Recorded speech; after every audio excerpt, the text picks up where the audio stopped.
razmišljam kot urgentna zdravnica tudi, ko sem doma, kar je bilo še posebej grozno, ker sem imela majhne otroke, dojenčke, ker vsakič, ko je otrok kričal, sem jaz imela občutek, da je to urgentno stanje. Pa ni. So pripeljali enega gospoda, ki je padel s 3 metrov, sum na zlomljeno medenico. Potem je bil še pacient z sumom na možgansko krvavitev. Smo drugačne vrste ljudi, zelo hitro reagiramo, hočemo imeti stvari pod kontrolo. Smo imeli eno zelo hudo pljučnico, potem smo imeli to rupturo anevrizme, abdominalne aorte, potem smo imeli zraven še ledvične kolike. Si na koncu dneva naredil veliko stvari, veliko različnih stvari, ampak je veliko zadovoljstvo ob tem. Jaz sem Manca Mlakar, sem specialistka urgentne medicine v bolnici Jesenice in v zdravstvenem domu Jesenice.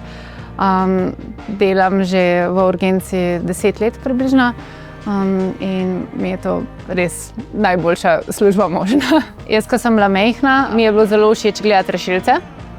In potem je moja mama rekla, ja pa ne moreš se smejati, ko vidiš rešilca, pač to ni primerno. Ti raje reči, da upaš, da bo v redu zrihtan. Tako da zdaj, kadar se pač smejim, ko vidim, da bom imela neko hudo intervencijo, to razložim kot da nimamo občutka, da sem vesela, da se je zgodilo nekaj slabega nekomu, ampak sem vesela, da sem jaz v službi, da ga bom lahko uredila. Prideš tja in rešiš človeka, mu pomagaš v tisti najhujši situaciji. Ko sem zvedela, da obstaja specializacija iz urgentne medicine, sem vedela, da je to zame. Sam testim. Ki je bilo treba veliko razmišljati o tem, da nisem prinesla te moje reaktivnosti, ki jo imam v službi in je dobra, tudi doma. Ja, rabimo doma veliko podpore s te strani. Imam tudi cel praktično reanimacijski kovček v svojem avtu. Že med faksom je moja osebna zdravnica pa me je skrbela, da imam pljučne embolije, je vprašala, kaj se pa zdaj učiš?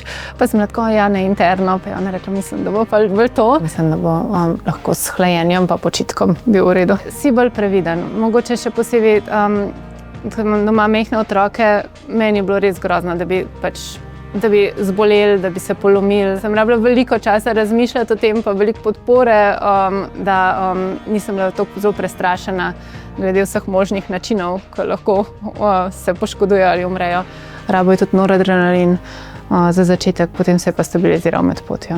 Veliko je tudi situacij, kjer imamo čas za razmišljanje, ampak v teh pravih nujnih stanjih je pa treba zelo hitro. Dobiš tak adrenalinski občutek, ko veš, da ti možgani delajo tako hitro. Niso imeli časa, da bi jih spravili najprej v Ljubljano, pa potem šli še enega iskat.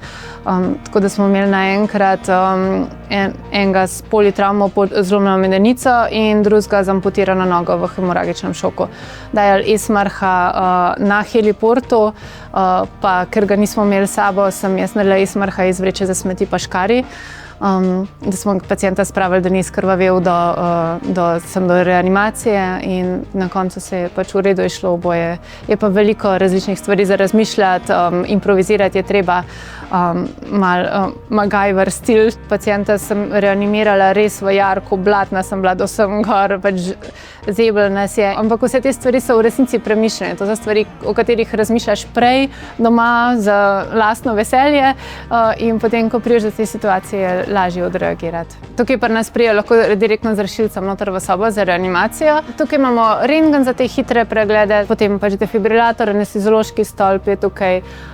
Zadaj imamo Lukasa, še prenosni ventilator. Rada imam neko tako dinamično delo na terenu, da se menjava okolje, da spoznavaš ljudi v različnih okoljih, tudi da prideš k njim domov. Je drugačen občutek, drugače se pa navežeš na paciente. Vsak zvit gležen pač mogoče ne ostane s tabo, ampak po drugi strani pa sem imela pacientko z zlomljeno roko, ki ima multiplo sklerozo in je praktično zaradi tega zloma roke postala skoraj nepokretna. Mogoče, če bi še kakšen ultrazvok dobil strani interni štab, bi bilo fajn. Tudi to se te dotakne, kako lahko je vse v redu in potem eden spodrsne in pač je lahko paraliziran za celo življenje. Praktično skoraj vse situacije tam smo že srečali, sem že srečala. Če ne drugega, se pa pač o kakšnih takih situacijah, kjer mi nismo toliko izpostavljeni, recimo streljanje in to, je pa to nekaj, kar se rada izobražujem o tem in preberem, tako da bi bila nekako pripravljena.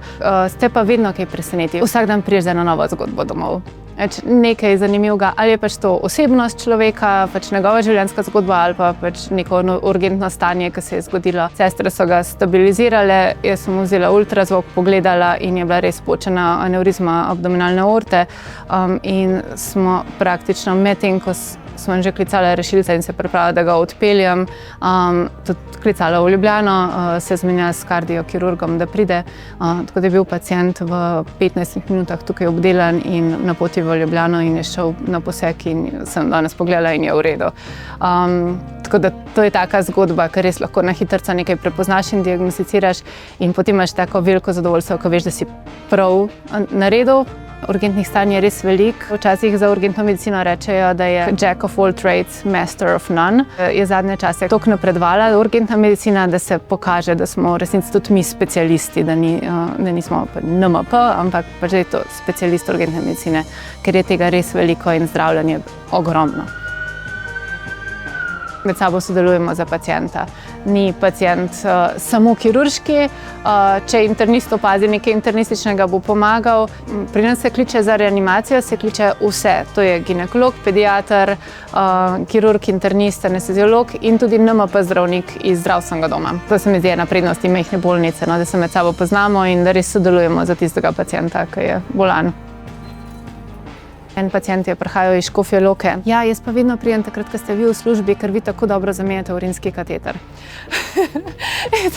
Sem rekla, dobro, hvala, ampak lahko bi šel tudi v Škofjo Loko zamenjati urinski kateter. Si predstavljam, da mogoče je pa tisti človek, ki ga je že en mesec ima glavobol, pa se je zbudil sredi noči, pa ga je takrat začel skrbeti. Si predstavljam, da je on imel res stisko takrat. Da se je on odločil iti na urgenco sredi noči, da je bila to za njega psihološka stiska. Tudi če se meni to zdi neko nepomembno, neurgentno stanje. Pač se mi zdi, če pristopaš dobro voljo do pacientov, da oni to čutijo in tudi oni so pol dobre volje. Tudi če mu na koncu ne damo nobenih zdravil, smo ga poslušali in tak pregled traja manj časa, kot če bi ga najprej, zakaj ste pa prišel sredi noči to pokazati. On je zadovoljen in to je tista stvar in mi smo zadovoljni, mi smo mirni. Mi smo vseeno majhna bolnica, majhen urgentni center in smo si uspeli narediti z delitvijo dela tak zelo človeški urnik. Jaz si brez težav predstavljam, da bom to delala pri 50 ali 60 letih. Več urgentnih nas bo, lažje nam bo delati in več vpliva bomo imeli na to, kako delamo.